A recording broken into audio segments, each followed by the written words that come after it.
Huawei Watch Fit 5 Pro. Tongkrongannya semakin premium, dengan bezel tipis dan simetris. Ini bagaikan smartwatch yang mahal ya. Punya fitur langka, kayak studi resiko diabetes, pendeteksian blok di pembuluh darah, serta punya beberapa health features, hardware features, dan sport features refinement lainnya yang berpotensi menjadikannya sebagai most wanted smartwatch di segmennya. Huawei Watch Fit 5 Pro. Di generasi terbarunya ini, Huawei sudah tidak sekedar mengejar embel-embel atau tagline value ataupun value deal. Sekarang tuh mereka udah ekstra pede dengan Fit series. Sehingga Fit 5 Pro ini di level up lagi dengan USP yang class leading. Gue sudah mencoba device ini selama beberapa waktu belakangan. Gue ingin share apa aja yang fresh di Fit 5 Pro. Let's go, kita bahas.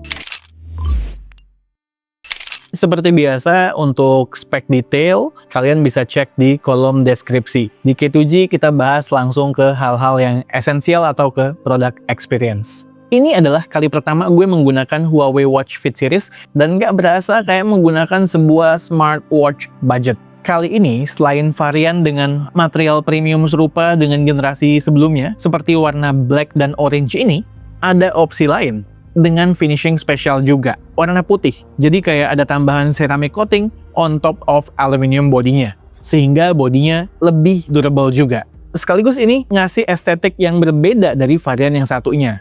Gue pribadi buat daily pakai yang warna orange karena terlihat lebih sporty aja. Selain case, yang juga jelas membedakan keduanya adalah strapnya. Yang orange pakai material ala fabric dengan velcro. Ini tuh berasa nyaman ya di tangan, mudah dilepas pasang. Terus gue pakai mandi juga, ini cepet keringnya. Tidak gue lepas berhari-hari pun, ini tidak berasa sticky sama sekali. Sedangkan yang putih dan hitam itu menggunakan rubber strap. Oh ya, untuk bobotnya masih sama kok dengan generasi terdahulu, terlepas layarnya tambah besar. Karena untuk achieve ini bukan bodinya ya yang digedein, tapi bezelnya yang dipapas. Selain tipis, simetris pula.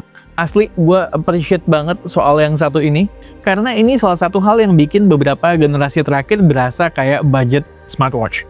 Ditambah kini, layarnya itu semi curved ya di semua sisi, jadi terlihat semakin premium dan extra seamless, dan smooth juga ketika jari berselancar dan melakukan berbagai gestur di layar. Well done Huawei. Nggak cuma sampai di situ, layar di varian Pro sudah LTPO AMOLED, yang artinya kalau nyalain AOD, konsumsi baterainya juga tetap hemat. So, sampai di sini, dari sisi tongkrongan, gue kasih 2 thumbs up.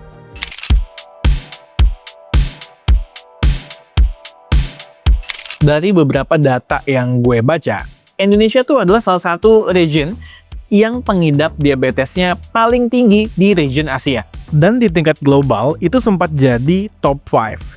Dan mayoritas orang yang biasanya terkena penyakit diabetes, biasanya mereka nggak tahu sejak awal, udah kena baru tahu.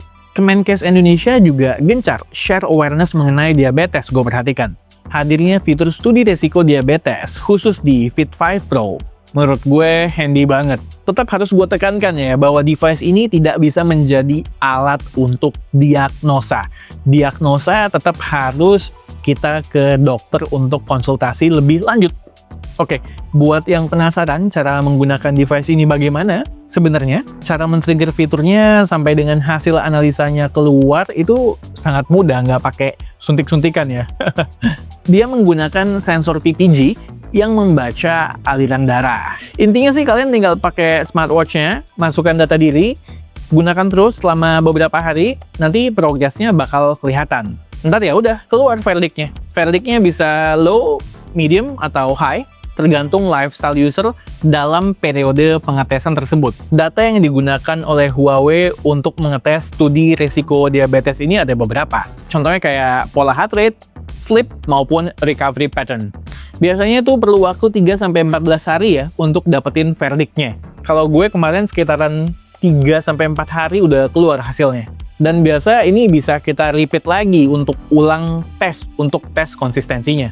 Ya kalau menurut pendapat gue ya, minimal fitur ini tuh bisa menjadi alarm awal buat kita supaya membereskan pola hidup kita atau pola makan kita supaya bisa lebih sehat lagi, sekaligus mendorong kita agar mau konsultasi dini ke dokter ya. Kalau memang resultnya itu ditunjukkan selalu medium atau selalu high.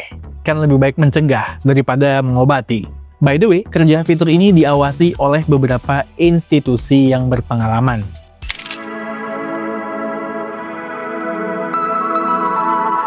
Mungkin sudah pada tahu ya, kalau sejak Fit 4 Pro, sudah ada ECG dan fitur Pulse Wave Arrhythmia Analysis untuk cek pola detak jantung. Yang berbeda sekarang, di Fit 5 Pro sudah dapat sertifikasi CE.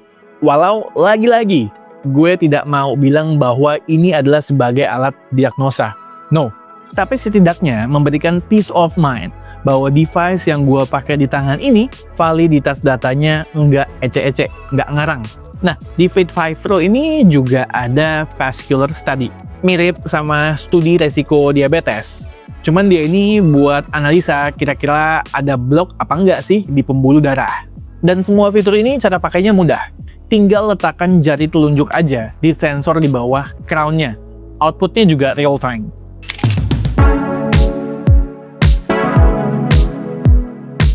Sama, soal sleep tracking, data yang disajikan juga lebih komprehensif dan detail. Lebih dipecah lagi, jenis tidurnya. Sampai tidur-tidur kecil atau nap di bawah 3 jam juga bisa kedetek. Lebih lengkap datanya, tujuannya supaya datanya lebih structured dan ikutin standar internasional. Jadi emang kalau gue lihat ya, tema utama di Fit 5 Pro ini adalah buat ningkatin kualitas data yang ditarik dari kita. Nggak cuma durasi tidur, ada info stabilitas tidur, pernafasan di saat tidur normal atau tidak buat detect sleep apnea, dan juga report buat overall sleep health. Semua data ini integrated dan dengan quick glance saja kita bisa mengaksesnya di tangan kita.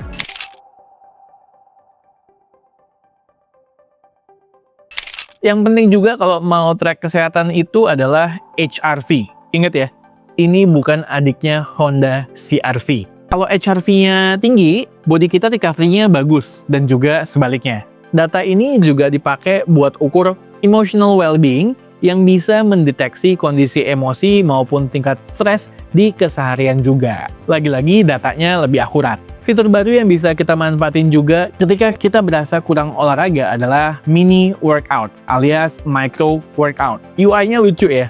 Ada si panda yang nge-guide posenya. Ada juga banyak opsi movement yang mengcover keseluruhan tubuh. Sekalian ini si panda juga bisa kita jadiin wallpaper untuk gambarin kita aktif atau tidak di keseharian.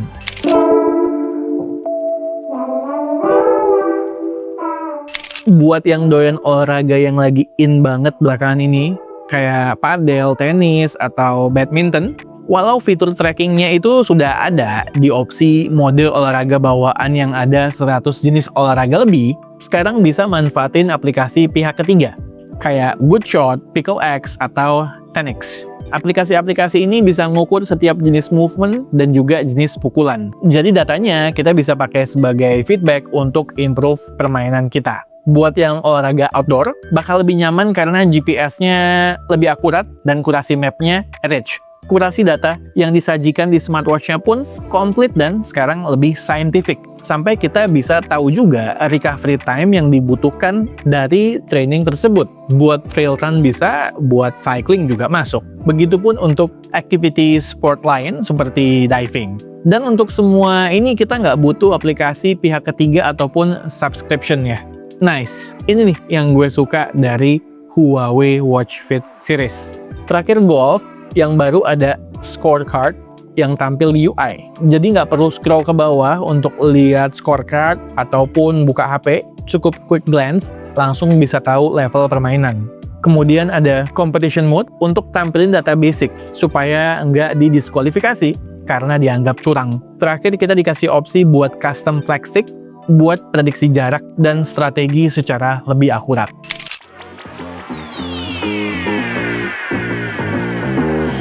Yang cukup surprise buat gue, sekarang storage-nya jadi 64 GB loh. Jadi buat yang mau masukin music ataupun offline maps misalnya, bukan sebuah kendala lagi. Untuk ketahanan baterai, diklaim Huawei up to 10 hari, dengan kapasitas baterai yang naik dan teknologi baterai kayak di HP premium, serta semua fitur health monitoring on, kecuali cycle prediction. Tanpa AOD, gue bisa dapat waktu maksimal pemakaian seminggu dengan AOD maksimal 5 hari. Ini jauh-jauh lebih baik daripada smartwatch mainstream yang beredar di luar sana secara ketahanan baterai. Untuk ngecas, Watch Fit 5 Pro bisa ngisi penuh 100% dalam waktu kurang lebih 1 jam. Terakhir yang gue cukup surprise, sekarang gue merasa haptic feedback-nya atau vibration motornya berasa lebih soft atau lembut. Nggak kasar kayak pendahulunya. Nggak tahu ya apa ini sugesti gue aja. Oh ya, dan tentunya support Android dan iOS. By the way, kalau budget kalian lebih terbatas, ada Fit 5 biasa yang menawarkan value yang oke. Huawei Watch Fit 5 Pro. Itu ya, hal-hal yang baru di device yang satu ini. Sebenarnya, device yang satu ini lebih cocok dikategorikan sebagai facelift ketimbang major model change dibandingkan generasi sebelumnya. Tapi facelift yang diberikan menurut gue sangat menarik dan juga ada yang menjawab komplain gue dari generasi terdahulu. Bezelnya tipis dan simetris, layarnya udah LTPO AMOLED, storage-nya naik berlipat ganda. Kemudian ada opsi finishing baru, nggak sekedar warna, lebih durable dia. Terus kita dikasih fitur tracking kesehatan yang validitas datanya itu enggak ecek-ecek, nggak ngarang. Ada yang sudah certified kayak vascular study, dan juga ada yang diawasi oleh institusi yang berpengalaman ya, kayak studi resiko diabetes. Gue sih belum kepikiran ya, atau belum riset lah tepatnya, pemain mana di segmen yang sama yang mempunyai fitur yang serupa. Kalau kalian tahu, boleh drop di kolom komentar. Dan juga tentunya data kesehatan yang di-collect atau dikumpulkan dan juga fitur olahraganya itu semakin lengkap dibandingkan generasi terdahulunya. Ini sih bakal jadi dilema ya, sekalipun buat user Fit 4 Pro. Ayo, kalian pada upgrade apa enggak? Ya kalau memang kalian merasa upgrade yang tadi gua sebutkan bakal ngaruh di keseharian kalian, ya monggo. Terlebih, surprisingly, harganya ini masih sama dengan tahun lalu, 3,7 juta. Kalau kalian tertarik, bisa lihat info di banner berikut ini untuk info lebih lengkapnya. Yo guys, kalau kalian suka dengan konten atau video kami, boleh ditekan tombol like-nya dan juga di-share ke berbagai platform social media atau ke teman-teman kalian yang lagi mencari info mengenai sebuah gadget. Dan jangan lupa kalau udah subscribe, nyalain icon loncengnya dan pilih yang all atau semua, supaya begitu kami posting konten baru, video baru, kalian secara instan akan mendapatkan notifnya. Jangan lupa bantu kami dengan hype up videonya setelah klik like ya guys. Dengan begitu, artinya K2G akan sangat-sangat terbantu. Thanks guys. Oke, sekian aja video dari gue kali ini. Gue Satish and this is K2G. Tunggu racun-racun kami yang berikutnya. Bye guys.